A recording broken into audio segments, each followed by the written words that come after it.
7/7. So just to give you some kind of facts of the whole period of time and the aftermath of that. So what happened first of all on 7/7 was on the morning of Thursday, 7th of July, 4 British Muslim men carried out suicide bombings on 3 London Underground trains and buses.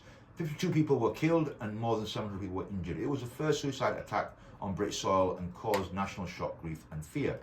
Now the government response with some of the laws and policies following the bombings, the UK government rapidly introduced and expanded counter-terrorism laws. So you can see how counter-terrorism became a very high-profiling policy within the UK government, and it obviously impacted the Muslim community throughout the UK, many of which disproportionately affected Muslims. So now it gave the free-for-all for the police and for the government to really clamp down on any Muslim male operating within the UK, be that female as well. And just some of the key measures included the Terrorism Act of 2006, which created offences like glorification of terrorism, extended to pre-charge detention, and criminalised certain speech and symbols. So you could be advocating certain groups, you could be promoting certain kind of reaction, like I don't know, if you were supporting the Taliban and their war against America, then you would be deemed a terrorist, or you'd be supporting a terrorist group. So anything that was linked to Islam and the promotion of Islam in the Muslim world, if you were seen advocating that, if you was found out to be promoting any of that kind of content and material, then you could be subjected to being detained without any evidence, without any trial. You could be held in a prison for up to over a month, maybe, or more. The prevent strategy was a big kind of created a lot of controversy at the time, which I've addressed in my previous shows. Was part of the wider counter-terrorism policy that this aimed to stop radicalisation. In practice, it led to widespread surveillance in Muslim communities, including schools, mosques and universities. And we know that the government threw a lot of money into the prevent strategy, which obviously from a local government point of view and local authority point of view, they invested a lot of money in recruiting staff to become almost like spies within their own communities, to go out there, investigate, talk to people with the agenda that, look, if you don't agree with what Britain has to say, if your views are contrary to that, and they seem a little bit radicalized, then we're gonna arrest you under this new policy, or we're gonna take you in and we're gonna put you on a de-radicalization program. So we were under the spotlight. Muslims were really under the spotlight, and we were, a lot of people were obviously already intimidated, but this made them more intimidated. It made them, step back even further and not speak the truth and become fearful and become frightened of living in the UK. So stop and search powers expanded dramatically. Muslim men, particularly young South Asian and black Muslims, were disproportionately stopped and questioned. Now, I don't have any statistics here, but I know there was a growing number of arrests that were made just merely based on suspicion. So if they saw you in a vehicle, you might have a beard, you might, you'd be of a brown complexion, and if the police thought, I don't like the look of that character there, I'm going to stop you, I'm going to search you.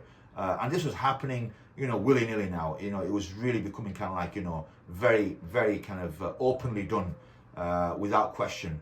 And of course, from a perspective of a Muslim man, if you're being stopped by the police constantly, you're being searched for no reason but the fact of your colour and your creed, because you believe in something, you do feel that, do I belong here? Am I part of this community? Am I part of the British society here? Because of what somebody else has done, why am I being deemed the enemy of the state here? Why am I being persecuted as a result of that? Just because a white male or white males commit a crime, does their whole white population now come under speculation and come under sort of like, investigation? No, it doesn't.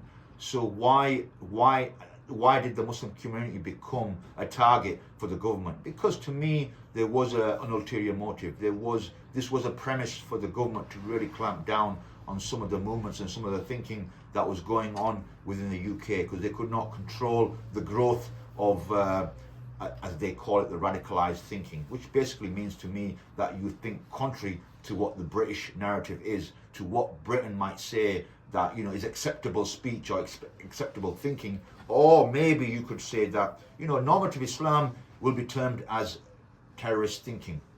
That was the reality on the ground. So citizenship stripping.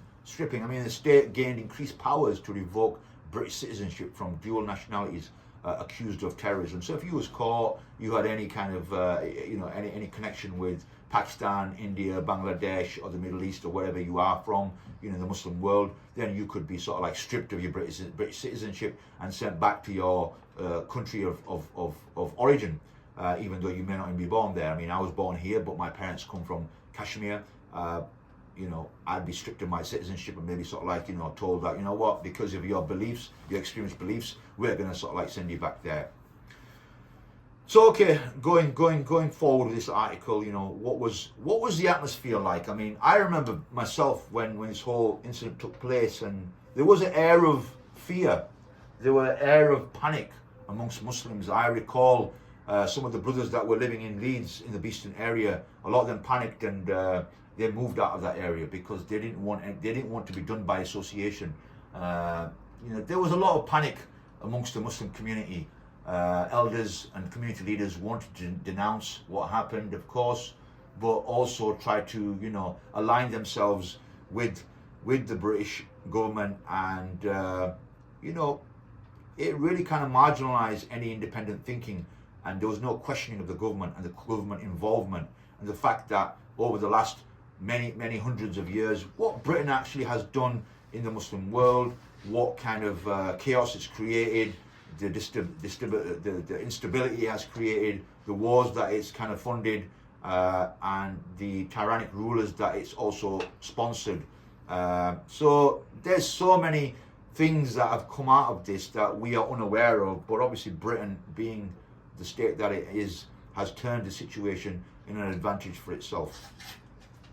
So we know that, of course, the rise of Islamophobia was taking place in front of us.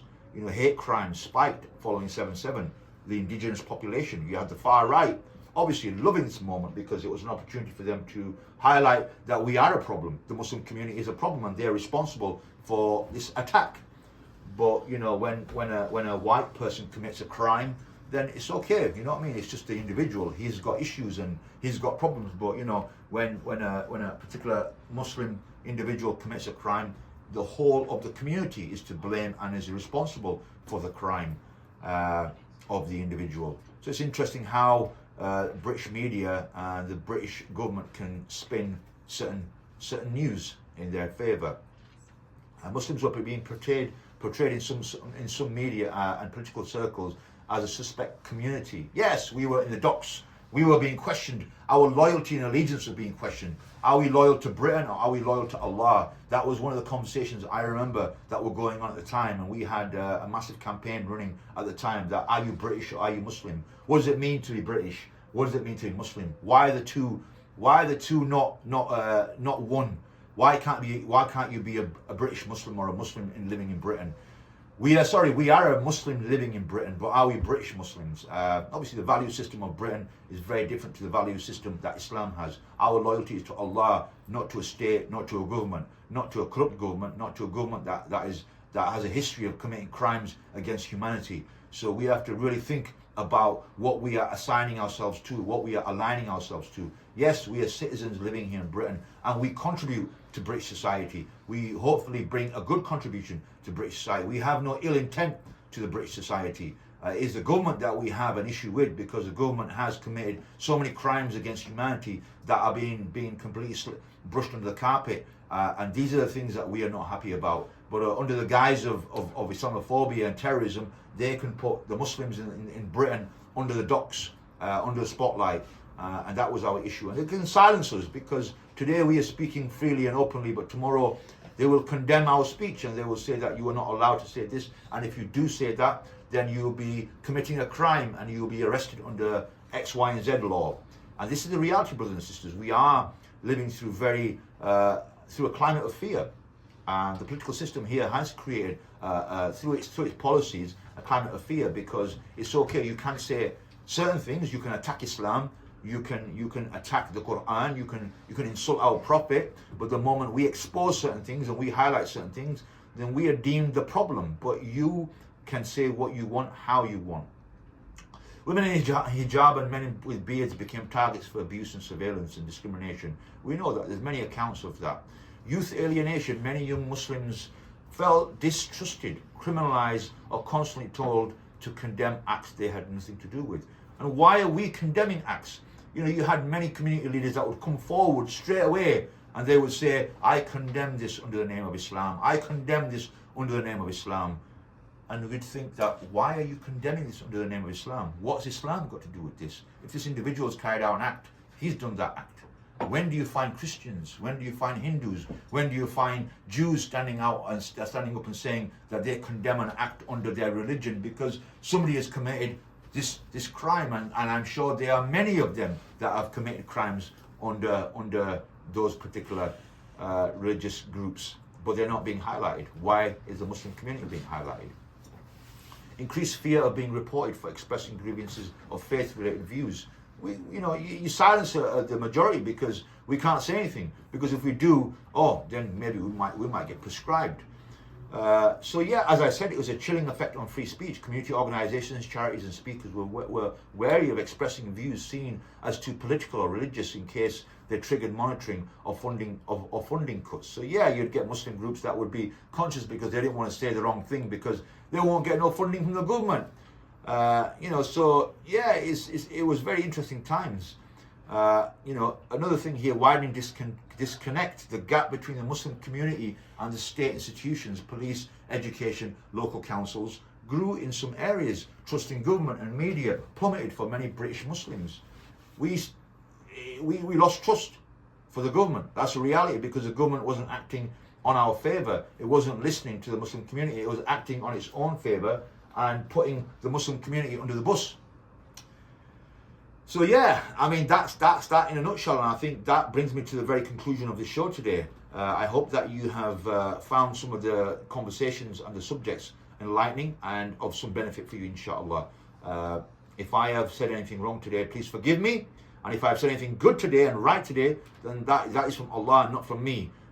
So inshallah ta'ala, I'd like to thank my guest, Iman, for coming on today, Jazakallah khair, and my son Muhammad for always being reliable on the video here and doing the recording for me for my social media, inshallah. So Jazakallah khair, brothers and sisters, for listening to the show. This was your brother Abu Musa here. I hope to speak to you again in the following week, inshallah ta'ala. But I hope that you all have a good week and a prosperous week, and stay safe and stay well, inshallah, and keep me in your du'as. Assalamu alaikum wa rahmatullahi wa barakatuh.